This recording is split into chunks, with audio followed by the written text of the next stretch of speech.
Welcome back, everybody, to another Two Tamers Talk. I got Jacob with me. What's up, everybody? Jeff is indisposed in Michigan, so we got the other Jay, another one of the 20 J's. And we have some exciting announcements. We have not a new studio, but we have a new format of studio. So we kind of redid some stuff around here. I had a good little vacation, so I had some time to kind of rethink some things, move some cameras around.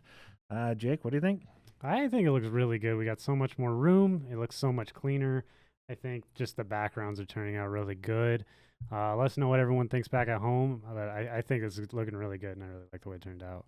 Yeah, we have a lot of stuff going on. We have a lot of moving parts. So forgive us if some things are a little out of focus or the audio levels aren't right. We're still pretty much had to take the whole studio apart and put it back together.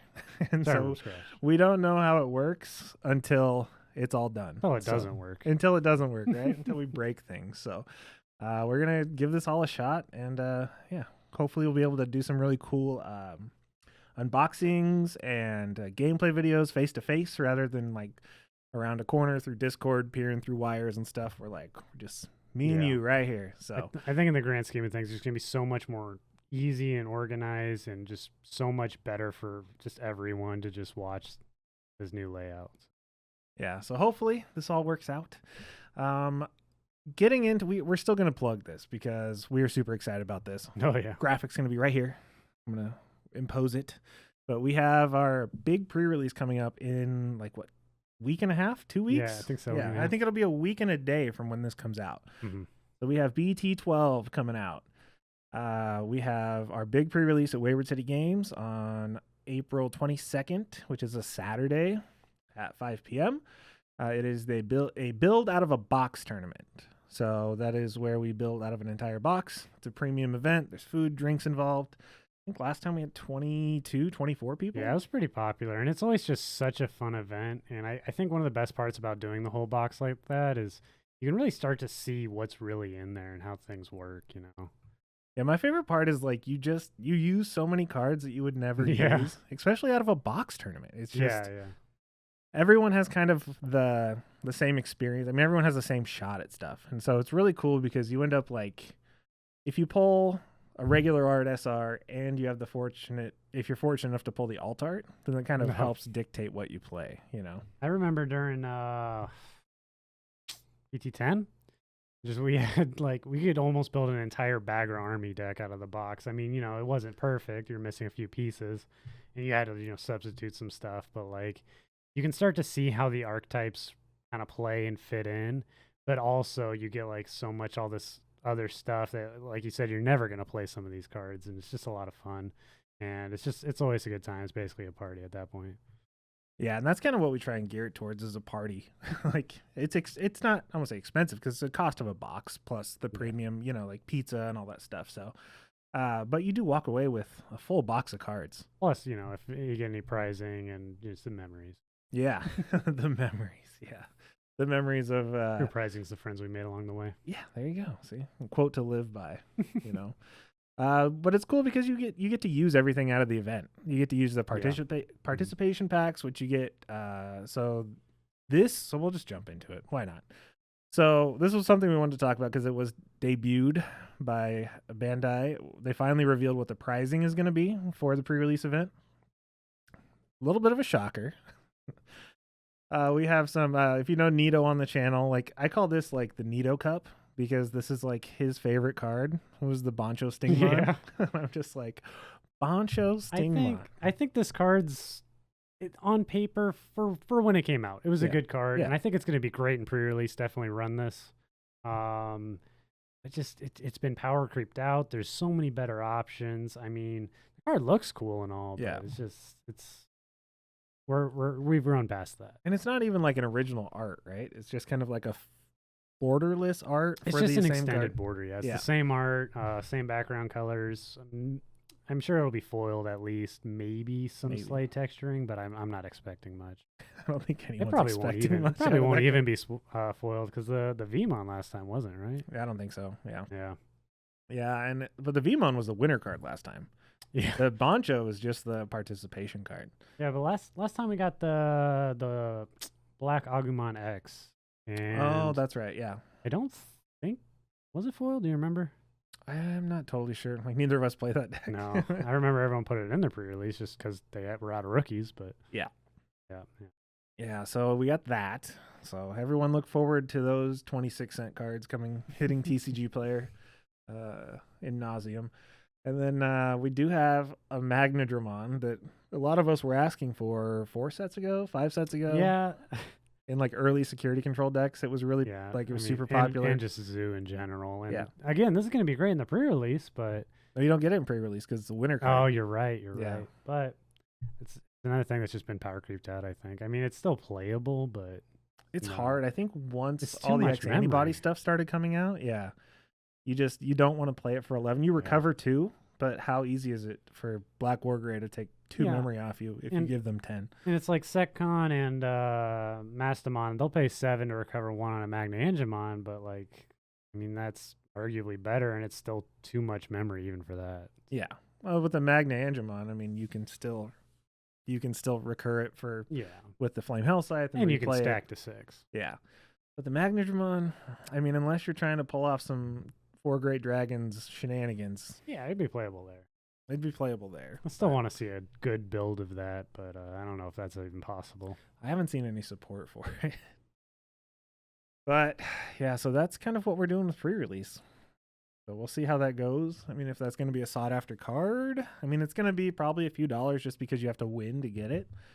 But they gave us 2 more, like, borderline not playable cards. And I think that it seems like the pre-releases, they kind of give us, like, the Japanese leftovers, like the ones that they get for, like participation events. And then they ended up, like, well, we have to give it to North America eventually. Just throw it in pre-release. Yeah, but I mean, they have so much stuff we don't have, and then they didn't have the like the promo Agumons or whatever. So yeah, eventually, hopefully, we'll just all be caught up in on one meta.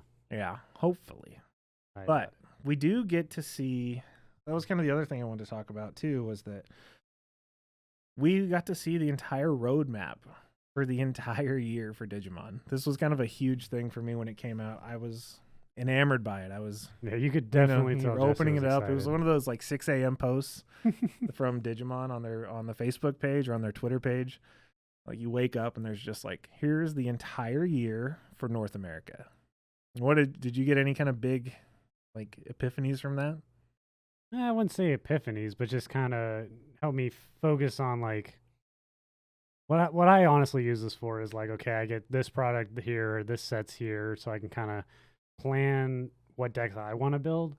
Because with Japan being so far ahead, we kind of know what their meta looks like. We know what the cards we're getting for 3-4 sets out, which is just absolutely ridiculous. Yeah.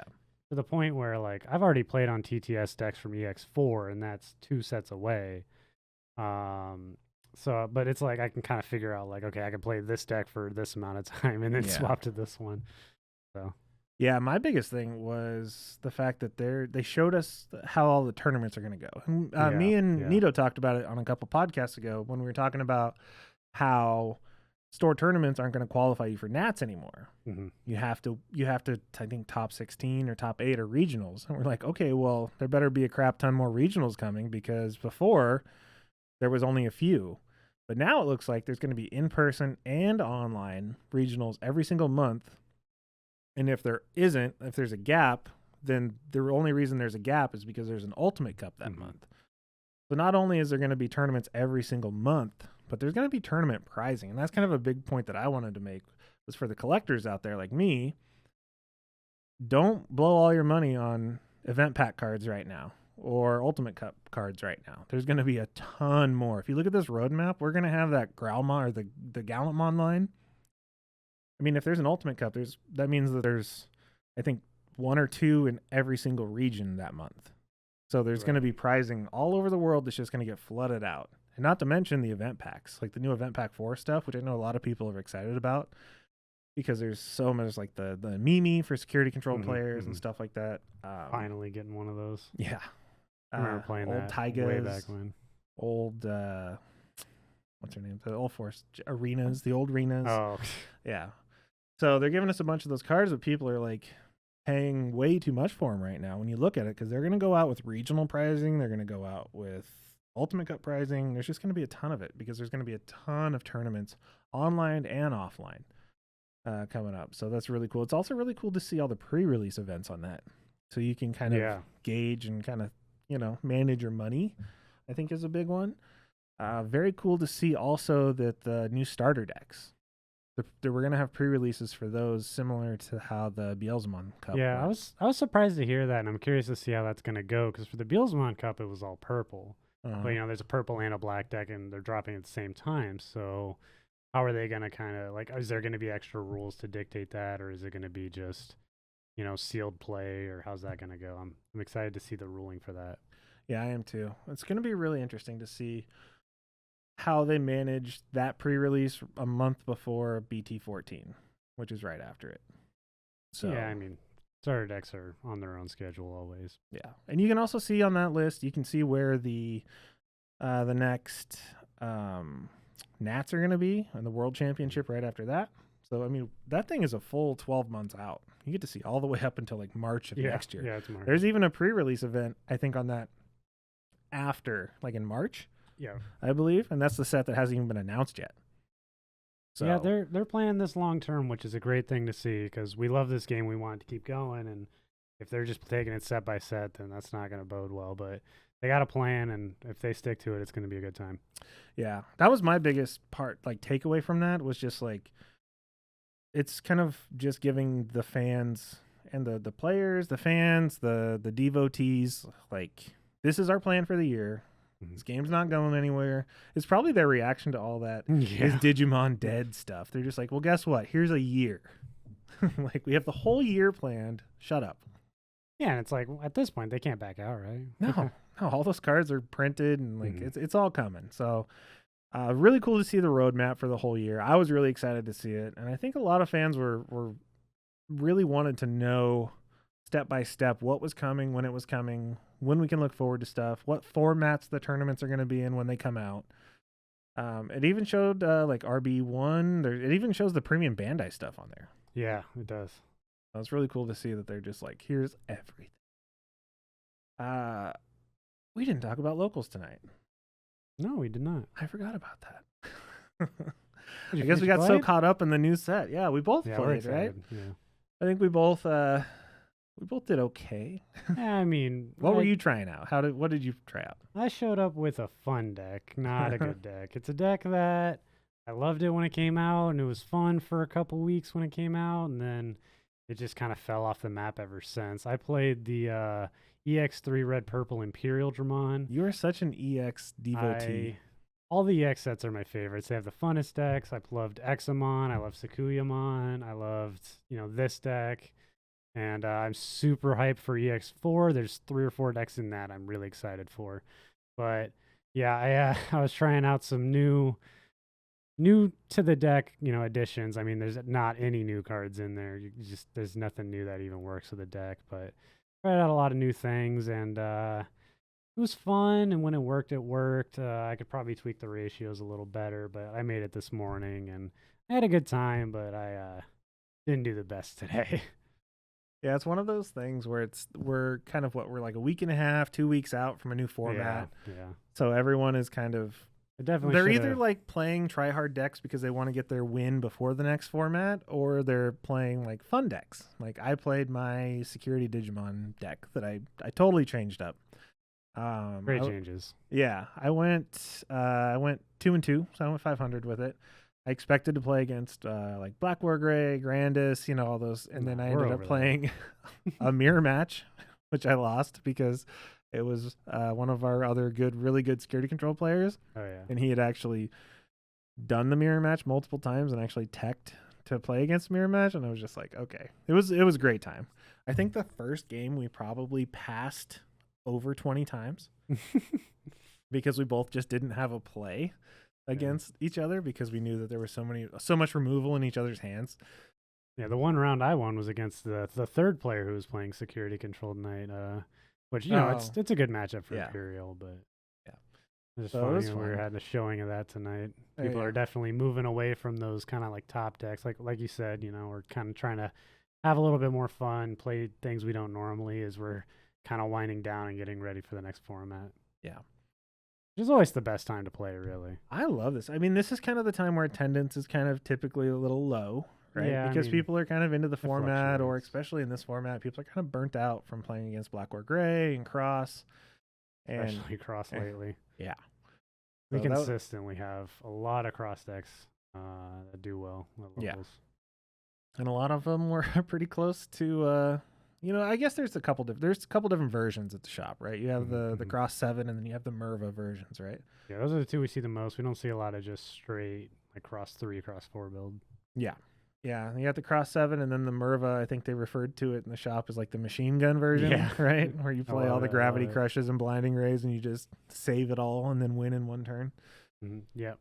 It was fun. Everyone had a great time. We always have a good time. We do have to talk about our cards of the week, though. So I know you played a fun deck. Do you want me to go first? Yeah, you go first. Okay. We'll jump into it. My card of the week it's an oldie. It's sitting behind you. Where's it behind me? Behind me. Find you.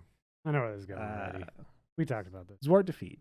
I love BT5 Zwart Defeat. Mhm. This was like the OG Death Xmon, where it was just like, doesn't matter what color you're playing, put one in your deck, right? Just hope it shows up in your security. I had a lot of fun with this in security control tonight. I ended up retooling the deck because I was trying to have a little bit of fun with the deck, and I was just like, well, if I'm going to play security Digimon, why am I playing these Black Gatomons or Why not play the best security the best Digimon? one, and how do you retool Magna Anja to play it? Well, you put a Ophani on top of it, so you can actually, it's not, so that way the Zwart Defeat's not a dead card in your hand. You can actually Digivolve and use it. And it was really fun. 2 times tonight I was able to use Reinforcing and put one on top of my security, That's which was a lot of fun. That's awesome. And yeah, it was really fun. Also being able, like, if you're playing yellow and you're playing Zwart Defeats, it's really fun because you can use Tie, or TK, Yeah. and actually like spy that it's in your security, and then you can hold on to a couple other cards in your Play any hand. tactical retreats? I did twice. Yeah. There was one time where I played it because I went Magna Anja, and then Ophani, and then swung with the defeat, and then I had a Flame Hell Scythe in my hand, so I retreated the Zwart Defeat, and then was able to Flame Hell Scythe, play the Magna back out from trash. Yeah, it's really cool. So there's some fun text you can do with it, and I think it's still going to be a good card. I think that's why they're giving us that alt art of it. Like I think in EX4 or BT13, there's like a box topper version of it. Yeah. So we're getting another alt art of it. And I mean, it's also got that tamer removal, which just in this format can go a long way if you can get the one digivolving. I mean, it's a card with 3 really strong effects, even separate. And there's still 2 Omnimons. There's the Merciful and the OGX Antibody that can go on top of it for 3. Yep. So it's a lot of fun. What about you? How'd you do? Or what was yours? You want a card from the deck I played, or just a card that's been doing well for me lately? What is your favorite card you've been experimenting with? This is actually another, like you said, an oldie but a goodie. I'm doing also a throwback card, and this has been a card that I have played pretty much the entire time I've been playing Digimon.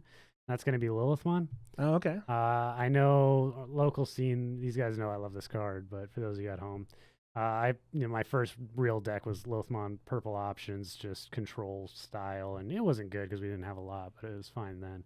But every set we get these new things, and then I keep coming back to Lilith and rebuilding something with that, and it just keeps maintaining relevancy. Like it's kind of riding the wave of the power creep because we're getting these new options and these new ways to kind of use all of its other effects.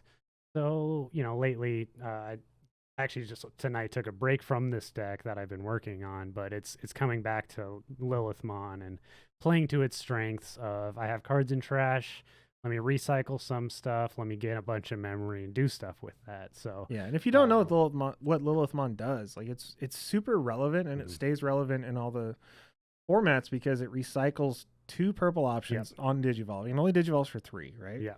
Fantastic card. And then you just every time, once per turn, when you use an option, gain 2 memory. I mean, if you play that with a Jackery with 20 cards in trash, which is not hard, no, you're gaining 4 memory Yeah. just by that. So you're actually going up from what you pay to Digivolve. And so right now I'm pairing that with some fun stuff that we recently got. I'm going to see if I can get you guys a deck profile in the near future because this deck's been really fun and pretty successful overall. But yeah, that's got to be my card of the week. And Bandai, please give me a Lilithmon X antibody eventually. I want it. This is, again, my favorite card for Deserves it. sets and sets now. And I just want something, a dedicated top end for that. So. Yeah. I know you've been loyal for that because you used to run that with the OG Omnimon Zwart, right? Yeah, I mean, Lilith Loop was, probably the deck that really got me into this game. That's the deck you were playing when I met you. Yeah. Yeah.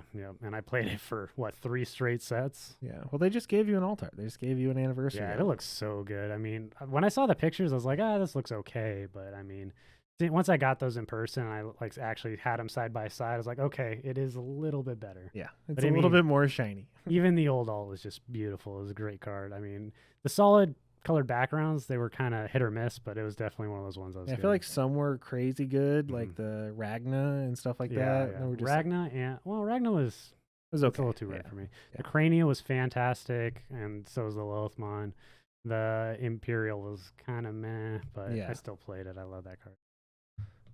Well, we're going to keep this one kind of short and sweet tonight, guys, because we got some great gameplay from tonight. We still got to watch over and see how that went, because we were not in the finals tonight, obviously. I went 500. I think you were pretty close to that. Yeah, if you want to have a good time, you can play Imperial, EX3 Imperial, but don't expect to get top cut. The top, yeah. Oh, anytime soon. Yeah. Well, guys, we're just going to plug it one more time. If you guys want to come out and have a great experience and hang out with us, and play Digimon and get a whole bunch of new cards. It's also one of the best, I guess I didn't mention this before.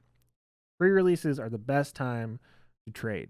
That is the best time to get all the cards you need, because especially in our shop where we have 20, 25 plus people doing the pre-release. And everyone gets a box. Everyone gets something somebody else wants. If there's any alt arts, secret rares, anything random you're looking for, I mean, you can't trade during the event, but afterwards, yeah. We always leave the shop open for another hour after the event, and everyone kind of horse trades, and it's the best time to find stuff without having to jump on TCG Player and all that stuff. We're usually pretty good because, prices are never stable. Yeah. We're usually pretty good just 1-for-1s or relative value or... Yeah, because you never know what prices are right out of the gate. I mean, I think I traded 3 Death X's at the BT9 pre-release. for Machine Dramon parts or something like that. Yeah. I was just and I look back and I'm like, I definitely lost $200 in value. I remember BT11, that pre-release, the 1 box pre-release, I left that day with 3 of my alt Mervas already. Yeah, before people even put it in cross. Yeah. Before it was even out. Yeah. So it's always a good time, guys. Also, I'll put a link in the description below for our Discord channel. So if you guys want to play with us on Discord, I think we're going to organize unorganized play. We're going to do Sunday nights in general. So this is a Pacific time zone over here, so kind of gear your mind towards that. But we're going to try and shoot for Sunday nights. We're going to just try and say, hey, jump on the tables in Discord in the Wayward City Games channel. And we're all going to try and play and hang out and just do some casual stuff. There's no entry fee. There's no prizing, but it's just going to be kind of a place where if you want to come play with me, Jeff, Jacob, any of the Wayward City crew, we're going to try and grow the Sunday night scene in a casual method on Discord. So that's going to do it for tonight. Jacob, thanks for joining me. My pleasure. Yeah, thanks for we're gonna stress test in the new studio here. And we're going to try and make it all better for you guys. Thanks for joining. We'll see you next time.